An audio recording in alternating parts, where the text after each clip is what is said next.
Hey guys, it's Paul Walker from the GH Spoilers YouTube channel. Welcome back to the channel. It's Tuesday. A surprisingly sunny day here in New York, but things in Port Charles are darker than ever. Today we're diving deep into the May 26 spoilers, and let me tell you, Lulu is making a desperate pact. Willow is absolutely horrified and Sidwell is spinning wild theories. Let's get into it. So let's just start with the absolute disaster that is Spencer right now. I mean, honestly, what was she thinking? The woman is just drowning in guilt today, and she should be. She literally got a fake passport. She packed the bags. She set up this entire escape plan so she could run with Rocco at a moment's notice. And what happens? Rocco takes the fake passport and runs away with Britt Westbourne. I just can't with this storyline sometimes. But I also kind of love it, because it is so messy. Lulu is sitting there realizing that she handed her teenage son the exact tools he needed to become a fugitive. She basically gift-wrapped his escape. And now Rocco is gone. But let's back up a second and look at why Rocco ran. Rocco gave Britt another reason for wanting to run off with her. He knows Ross Cullum is onto him. Cullum looked at that picture of Danny and Jason, and he knows Jason is protecting someone. Cullum is a monster, a literal monster, and he is hunting a teenager. And then Elizabeth Baldwin got involved. Good old Liz. She figured out the slide burn on Rocco's hand. She told Dante. And when Liz got too close, Britt panicked. Britt had no choice but to grab Rocco and run. She literally locked Elizabeth in a closet to make this getaway happen. A closet, I mean, you have to laugh at the sheer panic of it all. Britt is desperate. She wants to disappear anyway because of her Huntington's disease, and now she's taking Jason's shooter son with her. And that brings us to the pact. Lulu and Dante. Dante is a cop, right? He is the acting police commissioner. He wants to do things by the book, but his son is a criminal who shot a federal agent. So what do? They make an agreement. General Hospital spoilers say Lulu and Dante might just have to trust that Britt will keep Rocco safe until her Huntington's takes over. Let that sink in. They are trusting a fugitive who is slowly dying of a degenerative brain disease to protect their son from a corrupt WSB director. It is insane. It is absolutely insane. But what other choice do they have? Dante knows that if Cullum finds Rocco first, Rocco is dead. Sonny warned them. Sonny literally offered to assassinate Cullum to make this problem go away. And maybe Dante should have taken him up on that offer. Maybe I'm being too harsh on Dante, but you guys know how I feel about this. You have to protect your kids. So while Dante and Lulu are freaking out, we have poor Giovanni Palmieri breaking down. Gio is just a kid. He is a violin player who got dragged into this mob mess. He broke his vow of silence to tell Dante that Rocco was in trouble. And now he feels like it's his fault that Rocco ran. Rocco running is not his fault. Not at all. But Gio is sitting there weeping, feeling the weight of the world on his shoulders. He doesn't know where Britt and Rocco went. Nobody knows. And the guilt is just eating him alive. But thank goodness for Emma Scorpio Drake. Emma steps up to console him. And let's be real, Emma is dealing with her own massive trauma right now. Her grandmother, Anna Devane, just escaped a clinic, hijacked a car, got caught, and is now being transferred to a maximum security facility. Emma is terrified that Anna's paranoia about Cesar Faison is going to get worse. And Jocelyn is currently locked in a basement cell at Windermere by Cassius, aka fake Nathan West, finding clues that Anna was held in that exact same room. The teens and young adults of Port Charles are literally carrying the emotional weight of this show right now. Emma comforting Gio while her own family is falling apart is just beautiful writing. I have to give the writers credit for that. It's a small moment, but it hits hard. And then we pivot to the villains. Jen's Sidwell.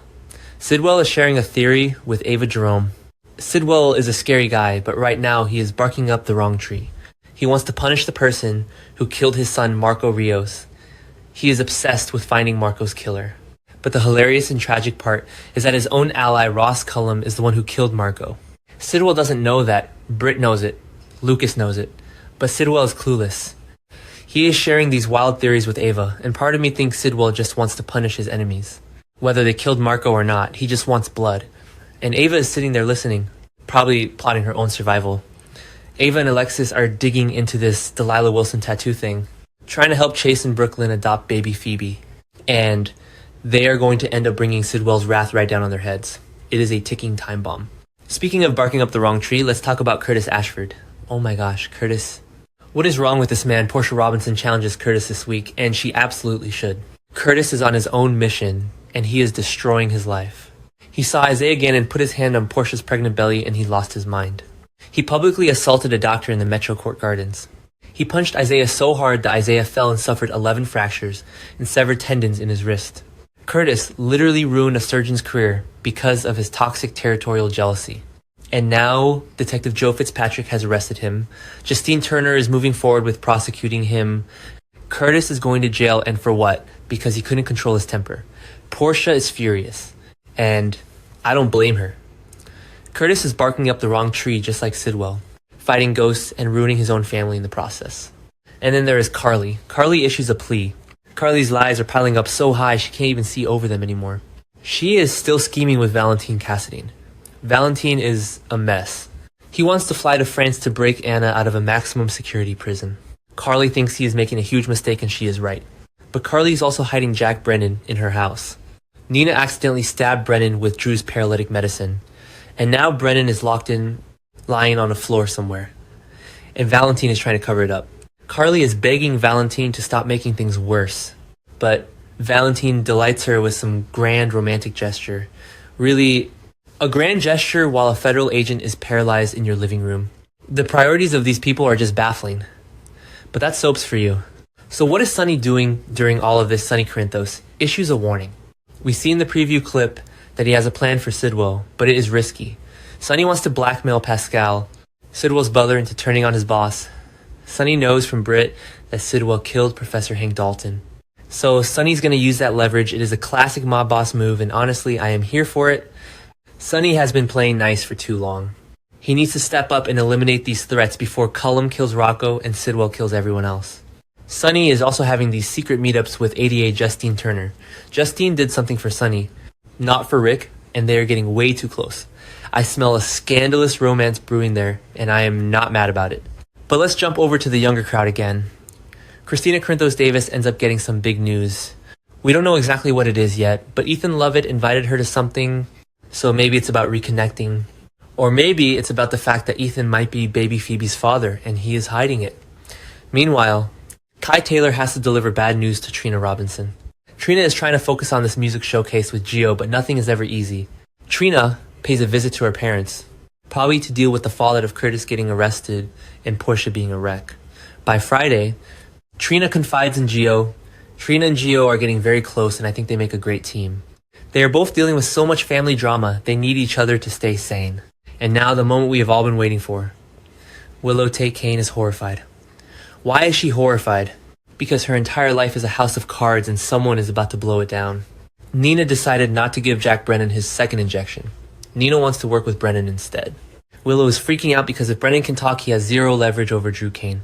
And Drew is waking up. Drew is wiggling his fingers. His medicine is wearing off. Jen Sidwell already gave Willow a lethal ultimatum: keep Drew paralyzed or he ends up dead. Willow is trapped. She is torturing a man in her back bedroom, and she's losing control of the situation. But that's not even the worst part for Willow. Michael Corinthos gets suspicious. Michael is setting a cheating trap for his own wife. He hired Elaine, the private investigator, to take photos of Willow and Harrison Chase. Chase and Willow are swimming together, looking very cozy. Michael wants to push them into an affair so he can win custody. It is so hypocritical. Michael cheated on Willow, and now he is trying to frame her for cheating. But Elaine the PI might uncover something much worse. If Elaine finds out that Willow is keeping Drew locked in a medically induced paralysis, this cheating trap is going to turn into a massive criminal takedown. Willow is horrified because she can feel the walls closing in. Could someone start connecting the dots? Yes. Everyone is connecting the dots. Willow is going to end up in prison right next to Curtis. And finally, Molly Lansing Davis and Cody Bell are interrupted. Molly is getting ready to go on a book tour for her new book, and Cody is planning to go with her. They are probably having a sweet moment, planning their road trip, and they get interrupted. Maybe it's Alexis and Rick arguing about the tour. Maybe it's news about Curtis, who knows. But it's a nice little break from the heavy murder and kidnapping plots. Look, this week is just packed. We have Danny and Charlotte Cassadine breaking into Windermere, getting cornered by Ross Cullum in the tunnels. Danny is standing his ground, refusing to move. Jocelyn is about to smash a chair over Cassius's head and use Anna's makeshift weapons to escape. The action is non-stop. I am exhausted just talking about it.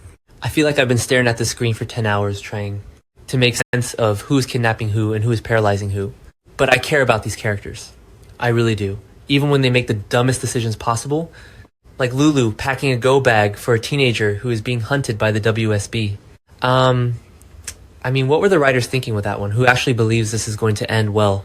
Rocco is out there with Britt, who is a complete wild card. Cullum is hunting them. Dante is panicking. Sunny is plotting assassinations. It is a beautiful, chaotic mess, and I will be here covering every single second of it. So make sure you guys hit that subscribe button. Leave a comment down below with your theories. Do you think Willow is going to get caught by Michael? Do you think Dante and Lulu can save Rocco before Cullen finds him? Let me know. I'm going to go get some coffee because my brain is fried. I'll see you guys in the next video.